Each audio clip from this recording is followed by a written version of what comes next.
Aquí, en la zona de Washington, en el Capitolio, los senadores demócratas Bernie Sanders y Chris Van Hollen están intentando bloquear un proyecto de ley que, en la práctica, fusionaría al ejército estadounidense con el ejército israelí.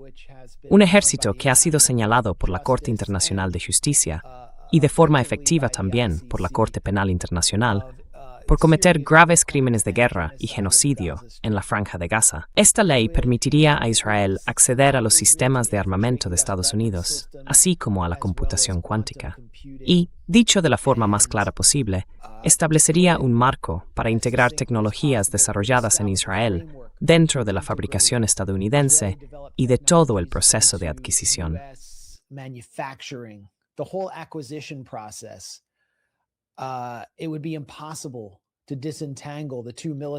Sería imposible separar a los dos ejércitos si se aprueba este proyecto de ley, la sección 224 de la NDAA. Y esto se aplicaría a todas las áreas del ámbito militar: sistemas autónomos, inteligencia artificial, ciberseguridad, biotecnología, defensa antimisiles, todo el sector de defensa. La base industrial quedaría infiltrada y fusionada con la de Israel. En mi opinión, esto establece el marco para un golpe militar, y quienes voten a favor de esto están cometiendo un acto de traición. Por eso quería destacar este proyecto de ley, que no está recibiendo la atención que merece. Y pensé que la persona más adecuada para hablar de ello, la más elocuente, sería mi buen amigo, el excongresista y candidato presidencial demócrata, Dennis Kucinich. Dennis, bienvenido a The Gray Zone.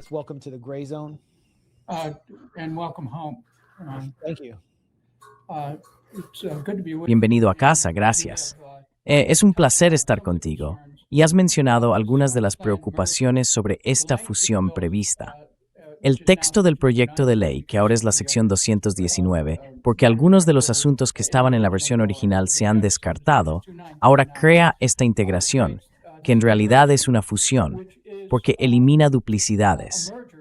Piénsalo, una fusión empresarial clásica elimina duplicidades, integra funciones y genera beneficios.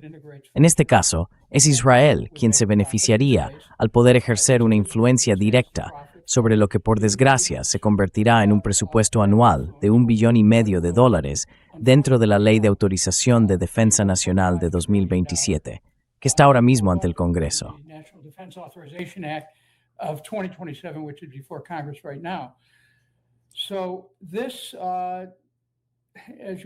Así que esto, como señalas, no ha recibido mucha atención. Aunque esta noche tengo entendido que el Senado intentó aplicar el cierre de debate al proyecto de ley de defensa y no lo consiguió. Así que todavía hay una pelea en el Senado y en la Cámara sobre si alguna de las dos versiones del proyecto llegará al Pleno de alguna de las cámaras del Congreso. Pero lo que están intentando hacer es una fusión que en realidad prepara el terreno para guerras sin fin. Y sabemos, y tú probablemente lo sabes mejor que la mayoría, hasta qué punto esa cooperación ya ha sido muy intensa, muy tóxica y letal. Pero aquí estamos hablando de una fusión que une nuestras áreas más sensibles.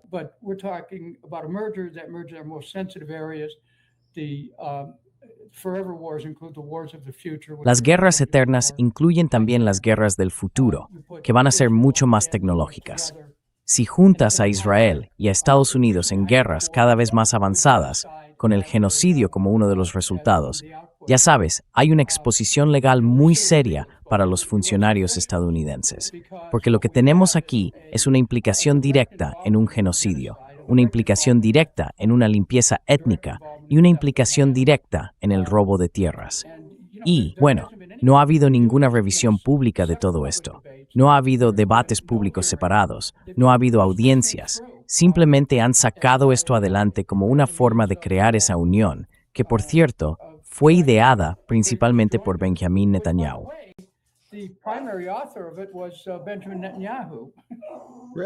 ¿De verdad? Bueno, a través de Tom Cotton, que es uno de los mayores instrumentos del lobby israelí, y oigo a tu perro protestando. Este es el perro de la paz, aquí. Bueno, mientras hablamos con Dennis Kucinich sobre la sección 219, Él está sacando a sus perros y recolocándose un poco. Y Dennis, creo, estuvo hace poco en el programa de Tucker para hablar de esto y ha publicado un gran artículo en Sheer Post en la web de Bob Sheer, donde explica los peligros de este proyecto de ley. Creo que Dennis ya ha vuelto. Así que sí, como decías, básicamente Benjamin Netanyahu fue quien escribió este proyecto. Y la verdad, el momento en que aparece no podría ser más revelador. Llega justo cuando las relaciones entre Estados Unidos e Israel están cambiando, porque el público estadounidense, en esencia, ya ha terminado con Israel. Solo queda un grupo que sigue apoyándolo, la generación de mayores de 50 años, los boomers de Fox dentro del Partido Republicano. Todos los demás se están alejando. Así que lo que esto haría, en realidad, podría decirse que sería más eficaz para consolidar la llamada relación especial que los casi 400.000 millones de dólares de ayuda que Estados Unidos ha dado a Israel desde 1948. ¿Es eso realmente de lo que se trata? ¿De impedir que Estados Unidos pueda algún día desvincularse de ese apego tan intenso hacia Israel?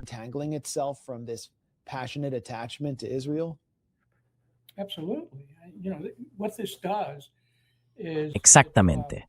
Verás, lo que esto hace desde un punto de vista práctico es permitir que Israel reponga sus armas bajo el amparo de Estados Unidos, ¿vale? Y además reduce sus costes operativos para una guerra larga. Ahora bien, tú señalabas en la introducción cómo el conflicto regional se está convirtiendo cada vez más en una guerra regional. Sí. Si miramos algunas de las declaraciones recientes de funcionarios israelíes, vemos que incluso están empezando a medir fuerzas con Turquía.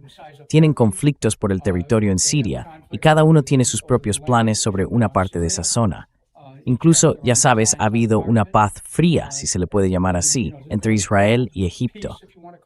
Y la península del Sinaí sigue siendo un tema pendiente, una cuestión tanto para Egipto como para Israel.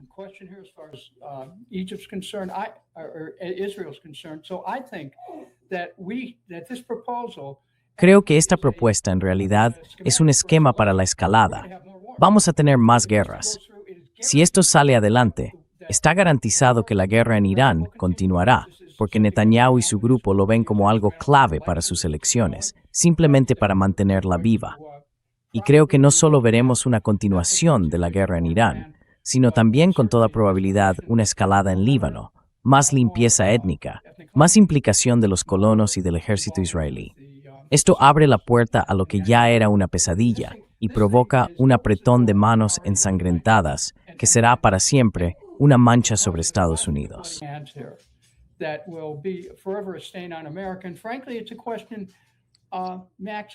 Y sinceramente, Max, esto es una cuestión de soberanía.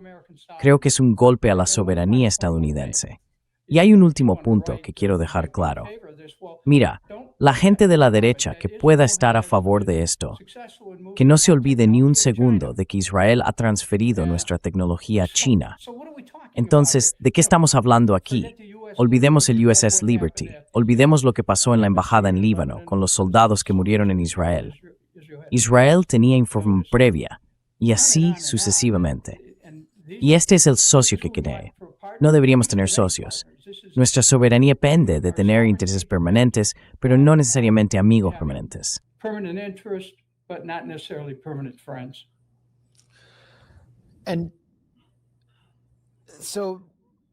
Israel es uno de los países más represivos del planeta.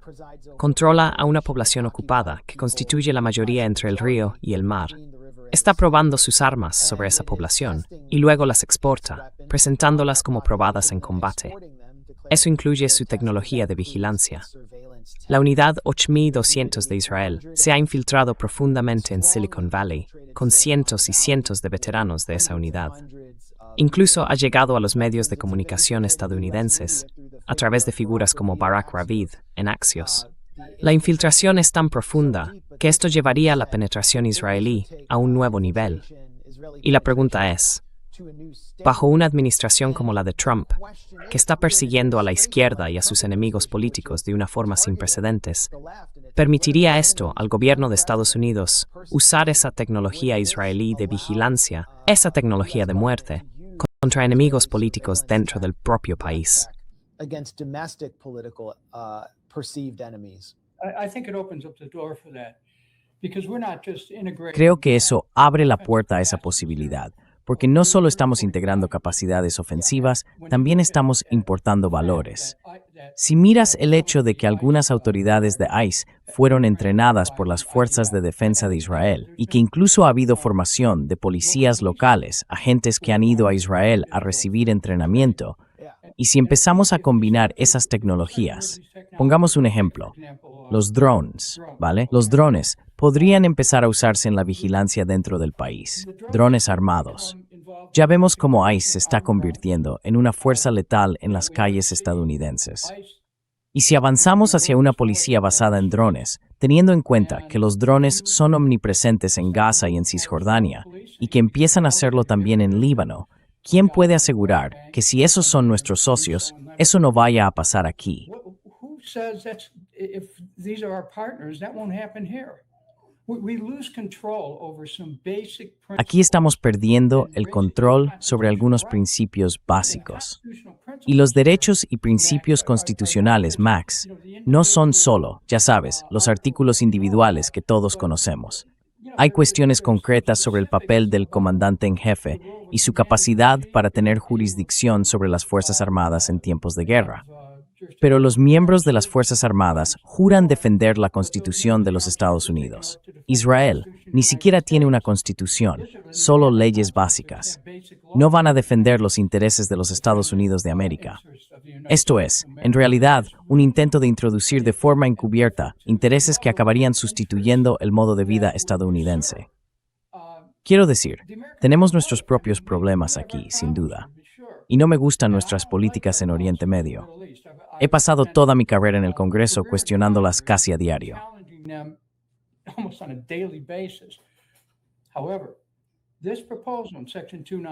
Sin embargo, esta propuesta en la sección 219 une a Estados Unidos y al gobierno israelí en un esfuerzo ofensivo común. Fomenta la resistencia en el uso de armas, una mayor profundidad en inteligencia y aumenta la capacidad de selección de objetivos mediante inteligencia artificial. Estados Unidos da cobertura a Israel en lo que hace. Hay una disuasión diplomática ahí. Y Estados Unidos, como decías antes, queda enredado con la política israelí. Sus enemigos se convierten aún más en nuestros enemigos. Y América se convierte en un objetivo mayor. No hay nada en todo esto que esté bien. No sé si te acuerdas, pero cuando yo era pequeño, tú eres un poco más joven, mirabas un cómic y salía un dibujo que decía: encuentra 10 cosas que están mal en esta imagen. Pues aquí podrías encontrar 100,000 cosas que están mal en esta imagen. Sí. Sí. Sí. Bueno, otra cuestión sería usurpar la autoridad del Congreso en materia de poderes de guerra.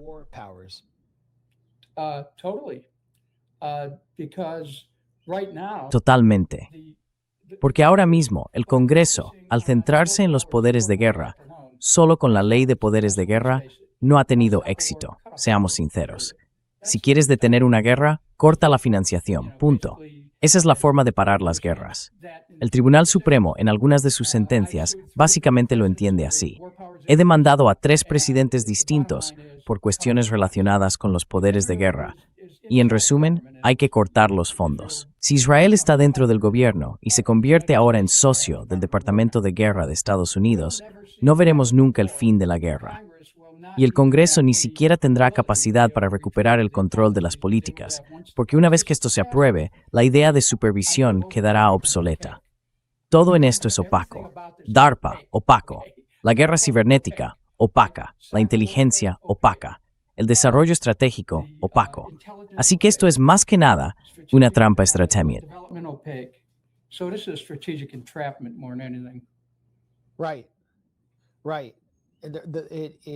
Exacto, exacto. Eso hace que sea prácticamente imposible para el Congreso o para los ciudadanos estadounidenses saber siquiera qué está haciendo el ejército. Además, hay otra parte sobre la integración de inteligencia, donde se obliga a Estados Unidos a compartir niveles de información sin precedentes con un país, Israel, que está espiando a Estados Unidos a un ritmo también sin precedentes. Eso, según altos funcionarios estadounidenses, de la administración Trump, que afirman que Israel está vigilando a la administración Trump por miedo a que se retire de la guerra con Irán. Ese espionaje está en niveles críticos. En esencia, estamos entregando datos de seguridad nacional. We just hand over national security data. Well, then they won't have to steal it, right? You just Yeah. give it away. Bueno, entonces no tendrán que robarlo, ¿no? Simplemente se lo das. Vaya pérdida de tiempo. Menuda forma de acabar con el espionaje y la cleptomanía. Así que, ya sabes, creo que eso no es lo que deberíamos estar defendiendo. Pero si profundizas en los temas de derechos humanos, en la moral, en la ética, sé que son ideas que parecen de otra época, pero la realidad es que Estados Unidos tiene que empezar a ocuparse de las violaciones de la ley, del genocidio abierto, y ya sabes, de esa actitud de que ya ni les importa, las fuerzas de defensa de Israel, el gobierno israelí. Y por desgracia, buena parte del público israelí lo apoya. Fortunately, a lot of the Israeli public supports it. That you cannot be killing people throughout the Middle East. No se puede estar matando gente por todo Oriente Medio sin que eso acabe teniendo consecuencias aquí. Va a llegar a Estados Unidos. Esa idea de que eso está allí y esto está aquí, no. Al final va a afectar a la vida de cada persona en este país. Y esa es otra razón más por la que tenemos que detenerlo y plantear preguntas serias.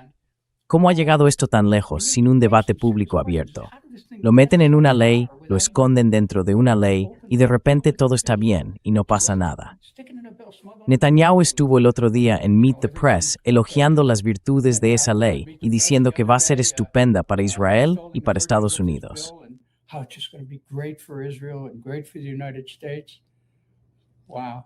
He essentially acknowledged that it's unpopular, but it has to be Básicamente, reconoció que es impopular, pero que hay que imponérselo al público estadounidense, porque según él, es por el bien común.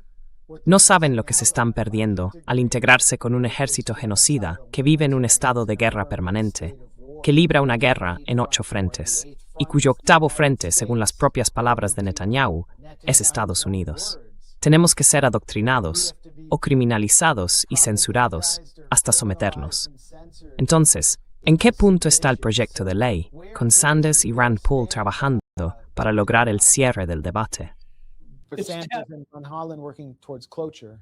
Yeah, it's tethered right now. It's tethered to. Sí, ahora mismo está vinculado. En el Senado está atado a una votación de cierre de debate y en la Cámara a una norma que tiene que aprobarse sin que se le añada la ley Salvar América. La razón por la que fracasó en la última votación es que no ha habido una votación separada sobre la sección 219. La administración y los líderes del Congreso se han asegurado de que eso no ocurra. No lo quieren. No quieren poner a la gente en evidencia y obligarla a votar sobre algo que podría interpretarse, digamos, como un acto de traición contra los Estados Unidos de América. Así que quieren incluirlo dentro del proyecto de ley, y tanto en la Cámara como en el Senado todavía no lo tienen cerrado. Y no está claro, no estamos seguros. Puede que ni siquiera lleguen a hacerlo. Ya sabes, puede que esto se retrase hasta después del receso. This may be kicked past recess, and as you know, Max, as it gets closer to Y como sabes, Max, cuando se acerca una elección, los políticos se vuelven cada vez más reacios al riesgo. Y no es solo en este tema, pasa con muchos otros asuntos de los que ni siquiera tenemos noticia. Y la gente dice, bueno, no lo sé, esperemos a que pasen las elecciones. De ahí viene ahora la presión. Y creo que el público, cualquiera que esté preocupado por esto, y todos deberían estarlo, porque esto nos quita soberanía y la capacidad de decidir qué es lo mejor para Estados Unidos, no para otro país, que llame a su representante en el Congreso, a su senador, y simplemente diga, mire, vote en contra de la NDA. Vote en contra de todo el proyecto si incluye esta disposición, porque esta disposición debilita a nuestro país. because this provision undermines our country. And there's plenty of reason, by the way, Max. Y hay muchas razones, por cierto, Max, para votar en contra de la NDAA en sí misma. $1,5 billion al año, un aumento del 66% y 2/3 respecto a la ley de 2006, y ahora el 80% de nuestro gasto interno se destina a la guerra. Así que nos estamos convirtiendo en un campamento armado, y encima vamos a tener como socio a alguien que se especializa en el genocidio. Vaya, qué gran negocio para los estadounidenses en nuestro 250 aniversario como república. Increíble. No, no podemos permitir que esto ocurra. Tiene que haber una respuesta en todo el país. La gente tiene que entender que la nación está en riesgo. Y no es una exageración, es un hecho. No es que el cielo se esté cayendo, es que cada vez lo tenemos más cerca. The sky is falling, it's getting closer to us. Couldn't have put it better. Get on the phone. No lo podría haber dicho mejor. Pressure on your Coge el teléfono. legislator. Haz lo que puedas para presionar a tu legislador. Puede que mañana vayamos al Capitolio a hacer algunas preguntas y quizá pasemos por la casa de Lindsey Graham. No sé qué está pasando ahí. Lo que sí sé es que no va a haber tantos dolientes como los que vi en Teherán por su líder. Quería preguntarte, muy brevemente, una o dos cosas sobre el futuro político que tenemos por delante, ya que fuiste candidato presidencial, alcalde, miembro de la Cámara de Representantes y del Partido Demócrata. Y probablemente eras uno de los últimos demócratas a los que yo podría haber apoyado alguna vez.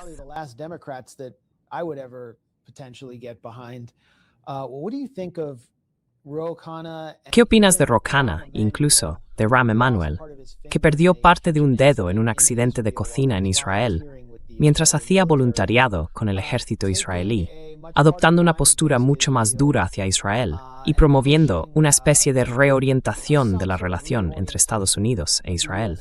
¿Esto supone un cambio real de política dentro del Partido Demócrata? ¿O simplemente están intentando disimular la contradicción entre la base del partido, una parte del electorado que quiere sanciones reales contra Israel, que quiere un verdadero embargo de armas, y una dirección que está sometida a la influencia de la clase donante, incluido el AIPAC? Bueno, verás, has mencionado a dos personas distintas. Sí, son claramente diferentes. Yo trabajé con Rahm Emanuel. I think I understand him very well. He is one of Creo those que le entiendo muy bien. politicians. Es uno de los políticos más hábiles que he conocido. Es muy astuto, aunque eso no sea necesariamente un cumplido. Lo que quiero decir es que sabe leer el ambiente mejor que la mayoría. Tuvo mucho éxito ayudando a orientar a Clinton y a otros en su camino. Tiene un instinto político muy afinado, así que percibe hacia dónde se dirige todo. Pero claro, está la cuestión de su trayectoria y de que tendría que defender sus posiciones anteriores. Y sinceramente, creo que eso le resultaría un poco complicado con la dirección que está tomando el Partido Demócrata últimamente.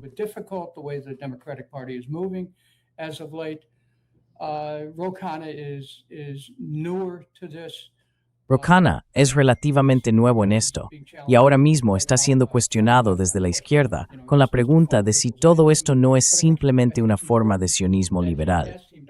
Pero creo que es importante que se haya aliado con Tom Massie, porque le ha dado a los esfuerzos de Massie una apariencia de iniciativa bipartidista. Massie es uno de los políticos más singulares de esta generación, porque no está comprado, no se deja mandar y ha desafiado de frente a los intereses de los que estamos hablando aquí. Entonces, ¿hacia dónde creo que va todo esto? Mira, Rahm Emanuel tiene los contactos y la comprensión necesarios para ser un candidato serio, pero no sé con su historial hasta qué punto va a poder llegar.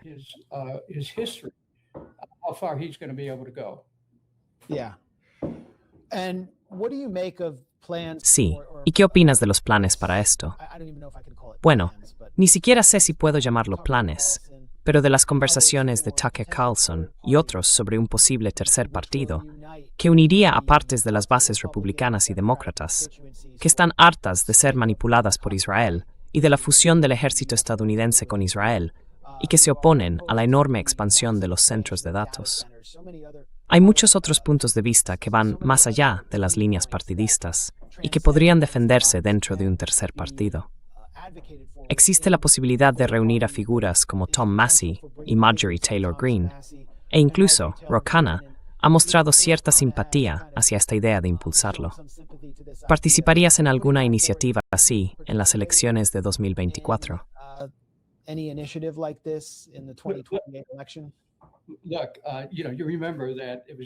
Mira, ya sabes, recuerdas que hace solo un par de años me presenté al Congreso como independiente.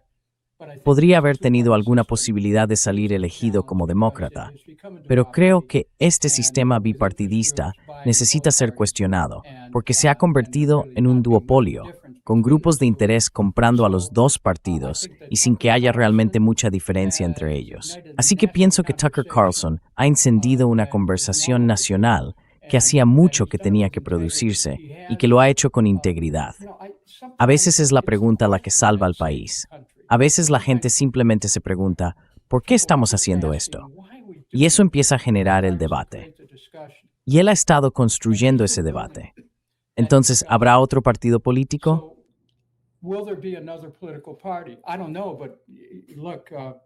No lo sé, pero mira, lo que está pasando tanto desde la izquierda como desde la derecha es que la gente está viendo una unidad de intereses aquí, en la Constitución de Estados Unidos, en la libertad de expresión, en el derecho a estar seguros en nuestra persona frente a registros e incautaciones irrazonables.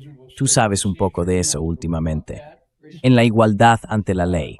Y creo que estamos viendo cómo la gente empieza a entender que esas cosas en las que creemos en lo que respecta a Estados Unidos están bajo amenaza. Ya no se trata de si eres demócrata o republicano. Hay algo más grande aquí, algo que tiene que ver con la mitología de América, con la América que queremos ver desarrollarse, la que creemos que podría llegar a ser, pero que no podemos construir desde una postura partidista frente a otra.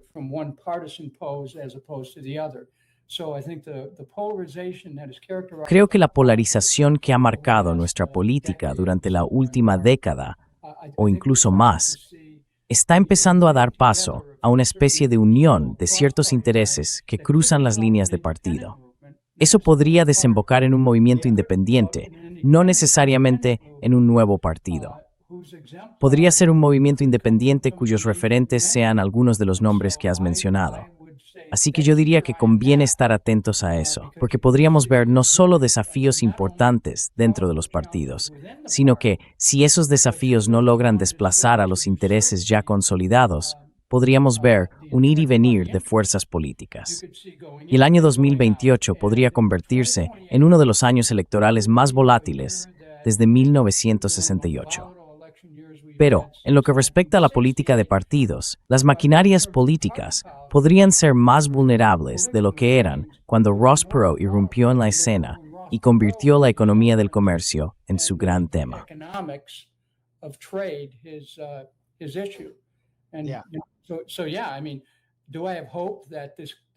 Así que sí, quiero decir, ¿tengo esperanza de que podamos superar esto? Sí, pero hay algo importante, y es frenar la escalada de estas guerras. Si esta administración sigue lanzando bombas en torno a instalaciones nucleares en Irán, y no hablo de instalaciones de bombas nucleares, sino de plantas de energía nuclear, y ya sabes, lanzaron una cerca de Bushehr.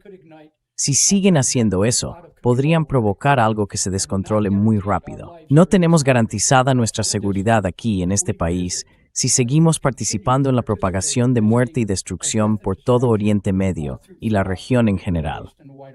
Así que, ya sabes, nuestra política tiene que ponerse al día y dejar atrás esa idea de que se puede alcanzar la paz a través de la guerra.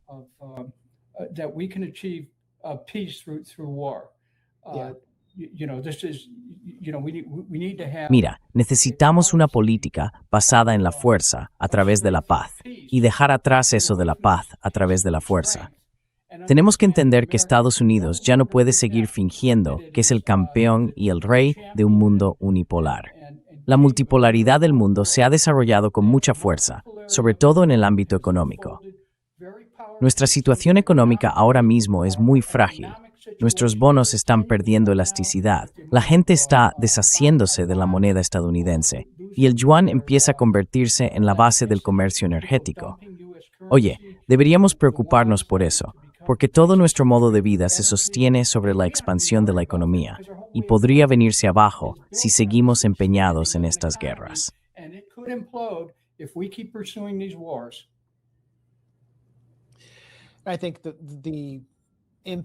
Creo que el impacto de las guerras está empezando a devastar la economía estadounidense. Y no hablo solo de la guerra con Irán, o del cierre o las interrupciones en el estrecho de Hormuz, sino también de la interminable guerra por poderes en Ucrania, y de cómo su escalada por parte de Trump está disparando el precio del petróleo. Está contribuyendo al alto precio del crudo Brent en este momento. Esos ataques con drones a instalaciones petroleras rusas, la escasez de petróleo en Rusia.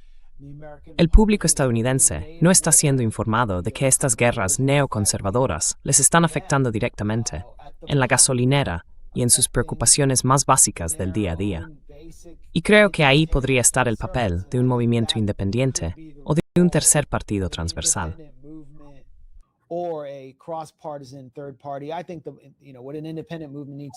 Creo que lo que un movimiento independiente tiene que hacer es establecer ciertos criterios para los candidatos y decirle a la gente, no votéis por ellos si no cumplen esos criterios. Por eso dije que Kamala Harris debía perder porque apoyó el genocidio. Hay que enviar un mensaje claro. Si apoyas esto, nos apartaremos. Y tenemos que mantenernos firmes en esos principios. En el fondo, se trata de un movimiento basado en ciertos valores, que se niega a caer en las manipulaciones de la guerra cultural, que siempre se usan para polarizar y empujar a la gente a votar por esos candidatos pro-guerra, neoliberales, corporativos y embaucadores. Eso es lo que me gustaría ver, y me encantaría que tú formaras parte de ese movimiento. I intend to be, and you know, Tengo la intención de serlo.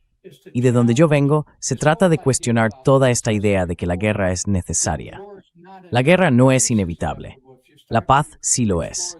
Si empezamos a explorar la ciencia de las relaciones humanas y a ver a los demás como nuestros iguales, y a entender que todos estamos conectados, que somos interdependientes, que estamos vinculados unos con otros, no se trata de un solo mundo, sino de comprender que hay personas como nosotros en todas partes. Personas que tienen las mismas aspiraciones que nosotros, para sus familias, para sus seres queridos, para sus amigos, para comunidades sólidas, para una vivienda digna, para la educación, para que sus hijos puedan desarrollarse plenamente.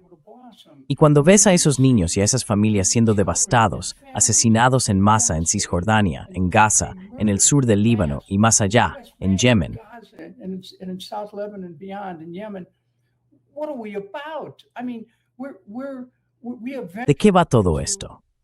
Quiero decir, hemos entrado en una época que destruye los mismos cimientos de las leyes que se crearon para proteger a la humanidad de cosas como estas. Sabes, cuando vas al Congreso, alrededor del hemiciclo de la Cámara de Representantes, están las figuras de todos esos legisladores famosos, ¿no? Moisés, Hammurabi y muchos más. Pero ahora estamos corrompiendo todos los principios morales que sustentaban esas leyes. Y si ya no tenemos nada de eso, entonces la gente empieza a justificar asesinatos en masa a una escala que el mundo no ha visto. Y pensamos, bueno, eso no podría pasar. Pues sí, puede. De hecho, está pasando ahora mismo. Está pasando. Cientos de miles de palestinos han sido asesinados.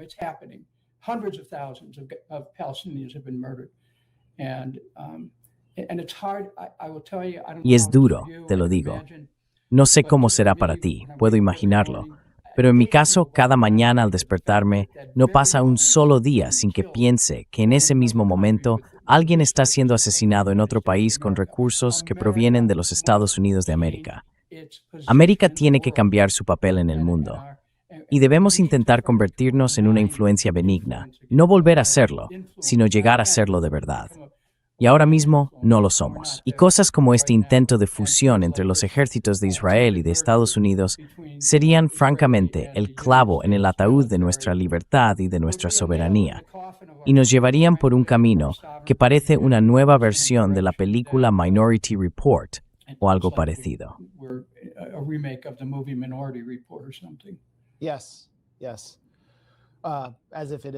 Sí, como si no fuera ya bastante malo. La sección 219 es un cáncer. Hay que prevenir ese cáncer. Así es como lo veo. Y cuando se apruebe, todas las peores advertencias que Dennis Kucinich ha hecho esta noche se harán realidad y pagaremos las consecuencias. Así que haced todo lo posible para evitar que esto ocurra, para impedir que ese cáncer siga extendiéndose por el cuerpo de Estados Unidos. Denis Kucinich, excongresista, ex candidato a la presidencia de Estados Unidos y quizá posible futuro candidato, no lo sé, pero sin duda, un auténtico servidor del pueblo y un luchador por la libertad. Gracias por acompañarnos en The Gray Zone. Thanks so much. Muchas gracias, Max Blumenthal, y gracias a todos los que se preocupan por nuestro país.